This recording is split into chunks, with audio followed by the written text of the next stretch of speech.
Rádio Bandeirantes. Aqui você se informa. Um caso policial chamou muito a atenção do ouvinte da Rádio Bandeirantes nesta segunda-feira. Chocou a todos, comoveu pela crueldade, pelo resultado. É o caso do médico Rodolfo Henrique Postigo Castro, de 60 anos. É médico em Tatuí, infectologista, atuou durante todo esse tempo da pandemia na linha de frente da Covid. No final de semana, foi com a família do interior de São Paulo, passar um fim de semana na praia, fim de semana no Guarujá, foi almoçar na Praia do Perequê, onde existem vários restaurantes, e aí, saindo do restaurante, foi fazer um passeio no pier.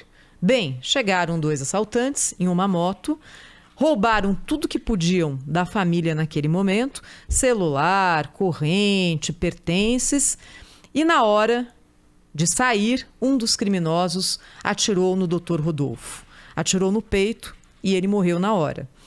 Isso foi testemunhado por centenas de pessoas, porque a Praia do Perequê é uma praia muito movimentada, é um ponto gastronômico do Guarujá. Num sábado à tarde, aquilo estava lotado. O delegado do caso, o Dr. Sérgio Nassur, da Polícia Civil de São Paulo, foi entrevistado ontem pelo José Luiz da Atena no Brasil Urgente da Band. Ele disse que todas as testemunhas ouvidas até agora pela polícia contaram a mesma história, que o Dr. Rodolfo não reagiu e que, aparentemente, esse bandido atirou por capricho, por mera crueldade, nas palavras do delegado Dr. Nassur.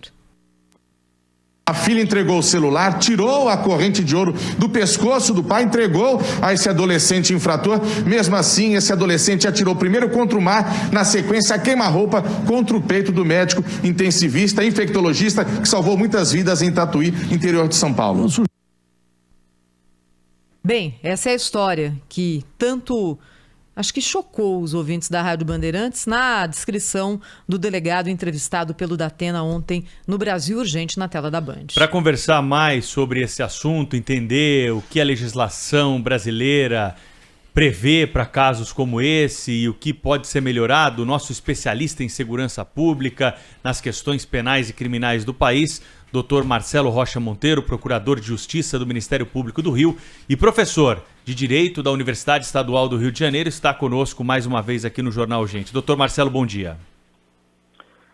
Bom dia, Pedro. Bom dia, Thaís. Bom dia, Cláudio. Estamos aí. Bom, é mais um episódio que envolve um menor que foi já apreendido algumas vezes pela polícia, foi levado para a justiça, os pais compareceram à vara da infância e da juventude, saíram pela porta da frente, não fica nada na ficha desse menor de 17 anos que não hesitou em atirar. Da última vez que ele foi apreendido pela guarda municipal lá do Guarujá, no litoral de São Paulo, ele estava com uma arma. Por isso que ele foi levado para a delegacia, depois para o juiz de direito que autorizou a sua liberação. O que ele fez com essa arma? Ele pegou essa arma e atirou no médico depois de um assalto na Praia do Perequê. Esse médico que era muito querido na região de Tatuí. A gente está vendo as manifestações nas redes sociais, o que choca ainda mais, né? Quando temos notícia sobre esse episódio. O que fazer com um adolescente de 17 anos como esse, segundo a legislação penal brasileira, hein, doutor Marcelo? Pois é, Pedro. O fato, como você disse, choca, né? E o que torna o choque ainda maior é o que a legislação prevê para um crime hediondo como esse, quando ele é praticado por um adolescente de 16, 17 anos, né? O que a lei prevê é uma internação, porque um menor de 18 não pode responder a processo criminal, ele não pode ser condenado a uma pena de prisão, porque a nossa legislação, que é de 1940, entende que um adolescente de 16, 17 anos não amadureceu ainda o suficiente para entender que fazer esse tipo de coisa é errado, né? Quer dizer, isso é parece até uma brincadeira, né? Num país em que esse mesmo adolescente está habilitado a ser eleitor, a escolher o presidente da República, governador, prefeito, etc., mas ele não tem, supostamente, maturidade para saber que não pode assaltar e não pode matar, né? E o que vai acontecer, o que a legislação prevê, é uma internação, né, para um período máximo de 3 anos, mas é importante que as pessoas saibam que isso é o máximo. né? Isso não acontece virtualmente nunca. Aqui no Rio de Janeiro, por exemplo, a média de internação, o tempo médio de internação de um latrocida, né? O latrocida é o sujeito que faz isso, assalta e mata, né? Um adolescente latrocida fica internado, em média, 9 meses, e volta para a rua. Além dele voltar para a rua, ele volta para a rua zerado, né? Quando ele completar daqui a pouco 18 anos e cometer um novo crime, ele vai ser considerado réu primário. Isso que aconteceu com o médico no Guarujá foi um caso extremamente parecido. Houve um caso muito parecido no Rio de Janeiro, na Lagoa Rodrigo de Freitas. A vítima também era um médico, Dr. Jaime Gold, andava de bicicleta na beira da lagoa, foi assaltado pelo Alexandro, que, para levar a bicicleta do Dr. Jaime Gold, matou o médico com uma facada na barriga, né? Abriu a barriga da vítima e ficou, em razão desse fato, ficou internado por um período até bastante superior à média, né? Talvez pela repercussão do caso, ficou cerca de 2 anos e pouco, e saiu com 19 anos e logo depois foi preso em flagrante por roubo à mão armada num supermercado, né? E foi julgado como réu primário, né? Trocou tiros com a polícia nesse roubo ao supermercado, na região serrana do Rio, em Petrópolis, e foi julgado como réu primário, né? O que significa que foi condenado a menos de 6 anos de prisão e cumpriu um 6º e voltou para a rua, né? Então, esse é o conjunto de incentivos à impunidade, né, que a legislação penal brasileira oferece. Ela já é branda com o criminoso maior de 18. Né? Com o criminoso menor de 18, né, que a lei chama por esse eufemismo de adolescente infrator, ele é um criminoso, né? Um criminoso com menos de 18 anos. Aí, então, a lei é mais frouxa ainda. Você veja que ele foi apreendido antes por porte de arma, um adolescente portando uma arma de fogo, obviamente esse porte é ilegal e já denota periculosidade, né? Recebeu o quê? Recebeu uma bronca, né, do juiz: olha, meu filho, não faça isso, que isso é muito feio, né? E aí vai embora, pela porta da frente, vai embora. Marcelo, bom dia. É importante o senhor destacar imaginar como pode ter ocorrido o diálogo entre o magistrado e o bandido, né? Aliás, a legislação proíbe que nós, jornalistas, nós façamos qualquer tipo de referência a bandido de menoridade dessa forma. Eles têm que ser chamados de menor em conflito com a lei. O que é de um cinismo absoluto, né? Mesmo sendo um bandido perigoso, um assassino, um latrocida, temos que dizer que ele é apenas um menor em conflito com a lei. Bom, cinismos à parte, né, da nossa legislação, nós temos aí uma questão de responsabilidade da autoridade judicial, né? Um juiz que, sabendo do histórico desse bandido de menoridade, né, desse criminoso, esse sujeito é preso por porte ilegal com arma de fogo na cintura. E o juiz solta. Fica por isso mesmo, doutor? Esse juiz não tem nenhuma responsabilização possível, porque afinal de contas é dele a decisão de colocar na rua alguém que acabou matando o médico de Tatuí.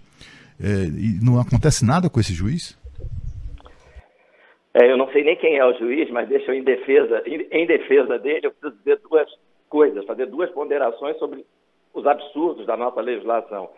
A primeira é que internação no nosso Estatuto da Criança e Adolescente só é possível, a princípio, quando o crime é cometido mediante violência, né? Violência ou grave ameaça. O porte de arma em si, ele não há violência, né? Para você carregar uma arma, você não bateu em ninguém, você não agrediu ninguém, você não ameaçou ninguém, você está simplesmente carregando aquela arma. Então, embora isso obviamente já indique periculosidade, a nossa legislação é tão absurdamente leniente que ela diz que ele não pode ser internado. Veja o tráfico, por exemplo. Aqui no Rio de Janeiro nós temos um exército de menores trabalhando para o tráfico. Quando eles são apreendidos em flagrante, eles têm que ser liberados, né?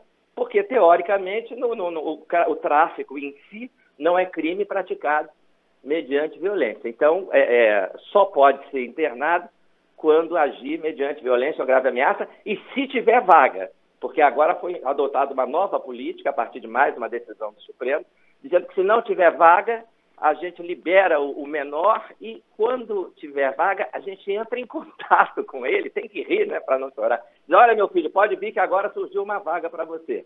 Né? E o segundo aspecto, também absurdo, é que a legislação de menores diz que os antecedentes daquele menor, as anotações anteriores que ele teve, não podem ser levadas em conta, né, quando se decide ali se ele vai ou não vai permanecer internado por um tempo maior ou menor.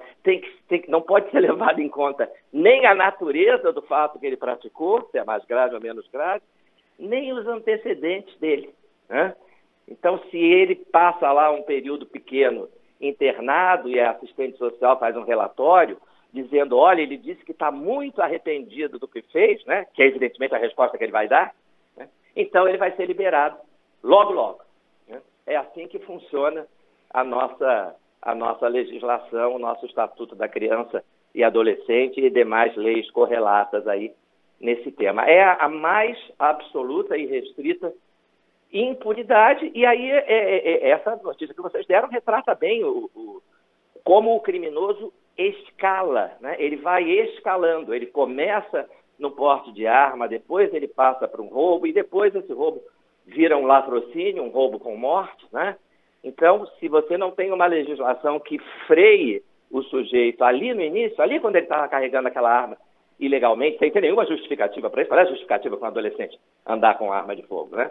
Se você não o pune ali no início, o resultado é exatamente esse que nós vimos nesse caso tão triste aí no litoral de São Paulo. Doutor Marcelo Rocha Monteiro, procurador de Justiça do Rio de Janeiro, está sempre conosco aqui no Jornal Gente, falando sobre questões penais ligadas à segurança pública. E aí eu queria que o senhor nos ajudasse, doutor Marcelo, a enxergar exemplos de outros países que encontraram caminhos melhores do que o Brasil encontrou até agora para desincentivar a criminalidade nessa faixa etária e para punir quem faz algum tipo de crime. O senhor tem toda a razão. Não dá para a gente conceber que um homem de 17 anos não saiba que ele não pode matar alguém. A gente não está falando aqui de sublinhas da lei penal, é o assassinato, é o valor mais alto que existe, que a gente tem que saber desde o nosso primeiro dia de vida, não é? Que é respeitar a vida do próximo. Quem é que consegue alguma coisa melhor do que o Brasil nessa área? Que exemplo que o senhor pode dar para os nossos ouvintes, doutor Marcelo? Nós temos muitos exemplos, né? E nós temos exemplos, o exemplo dos Estados Unidos, ou os exemplos, porque são vários estados com várias legislações lá, mas de um modo geral, você não tem, nesses diversos estados americanos, um critério unicamente etário, né? Você não tem um limite de idade fixado de antemão. O que vai se verificar naquele caso de um adolescente de até menos de 16 anos, 15, 14, 13, 12 anos, ele vai ser examinado, né? E vai se verificar se do ponto de vista psicológico, né, ele já era suficientemente amadurecido para entender aquilo que ele estava fazendo. E aí, se for o caso, ele vai ser julgado como adulto, né? Então, em alguns outros lugares, você tem um critério etário, mas não é 18 anos, né? Você vai ter 14, em alguns lugares 15, em alguns lugares 16, e em outros países você vai ter uma combinação, né? Então você tem, por exemplo, a partir de 16 anos, não tem discussão, né? Se ele comete um crime, ele vai ser julgado como adulto, porque com 16 anos, em 2021, qualquer adolescente já tem capacidade de entender que matar é errado, né? E abaixo de 16 anos, aí você vai fazer uma análise caso a caso. Esse é o critério que muitos países usam. Se aquele garoto de 15 anos, de 14, de 13, de 12, enfim, já tinha ali o amadurecimento suficiente para entender que o que ele estava fazendo era crime. Eu acho que essa é a minha opinião, esse é o caminho que o Brasil deveria adotar, né? Reduzir a maioridade para 16 anos, até por uma questão de coerência, né? Se 16 anos você já pode ser eleitor, né? Então, é como você falou, Thaís, que matar alguém é errado é uma coisa que meus filhos, antes dos 10 anos de idade, já sabiam. Né? Então, se você já tem amadurecimento suficiente para analisar questões muito mais complexas, né? Qual é o candidato a presidente com melhor proposta de política econômica, de política de emprego, de política de saúde pública, então é claro que você já tem discernimento suficiente para saber que matar é errado, assaltar é errado, estuprar é errado. Então, a partir dos 16 anos, não teria discussão. É o critério que alguns países usam. Abaixo dos 16, não necessariamente vai ficar impune, não necessariamente vai ser submetido à legislação da criança e adolescente. Pode ser julgado como adulto se aquela pessoa que ainda não completou 16 anos, na análise feita por psicólogo, psiquiatra, assistente social, etc., já for considerada apta a enfrentar um julgamento como adulto. Dr. Marcelo Rocha Monteiro participa semanalmente aqui do Jornal Gente, sempre discutindo assuntos da nossa legislação penal, né? Hoje tratamos desse caso, as repercussões, não do caso concreto, né? Mas em tese daquilo que cerca esse episódio envolvendo o médico que foi morto no Guarujá por criminosos menores de idade. Dr. Marcelo, um prazer falar sempre com o senhor aqui na programação da Rádio Bandeirantes. Boa semana, até semana que vem. Um abraço para vocês, até semana que vem.